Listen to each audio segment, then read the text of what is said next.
Fish on with Kai and Liam. In this segment, we will review my suggestions for rigging for catfish.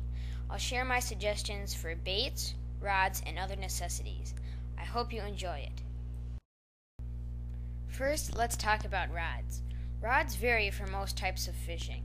I have found that standard bass tackle can handle most cats under 10 pounds. But if you are after trophies, then you will need quality gear that can handle catfish in excess of 50 pounds. I have found that long rods have multiple advantages in this situation compared to shorter ones. Longer rods allow for cleaner hook sets and more leverage when fighting the fish.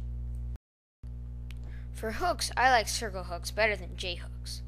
When you have a lot of line out, like 50 yards or more, it is hard to set the hook, and circle hooks work better because they set themselves when the fish turns with the bait. You just have to be sure that you reel in the slack and keep the pressure on the fish. Bait holder treble hooks are best suited for channel cats because they respond to scent better. If you are using a big piece of cut bait, you might need to add a stinger treble hook to the rig. For bait, I recommend indigenous bait fish. Even though a catfish will eat almost anything, it responds best to those fish. For channel cats, I like very small pieces of cut bait, medium-sized live minnows, crayfish, night crawlers, or prepared stink bait. For flatheads, I like live baits the best. Live sunfish, if they are legal in your state, shad, suckers, chubs, or crayfish.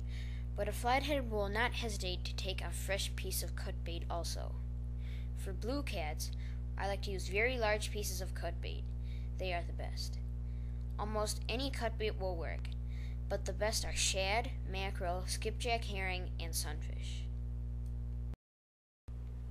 The best all-around rig from my experience is the bottom slider. It is very popular amongst cat fishermen. It can be used in casting or drifting if there is a clean bottom. The three-way rig is best suited for stumpy or rocky bottoms and for drifting. Sometimes I rig with lighter line to the weight in case I get totally snagged. This way I can only lose the weight and not the whole rig. The float is effective for keeping heavy baits off the bottom in the strike zone. The stump jumper or tailwater rig is good in brushy conditions. Since there is no leader, the bait cannot move around to snag. You should never use a leader in tailwaters beneath the dam. The bait would move around in the current and look unnatural. The best catfish reel for me has a clicker, so you can hear the catfish taking out line. I also like a good star drag. This means they have a smooth drag that does not twitch.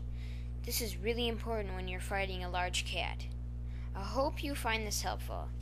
I hope you join us again soon on another segment of Fish On!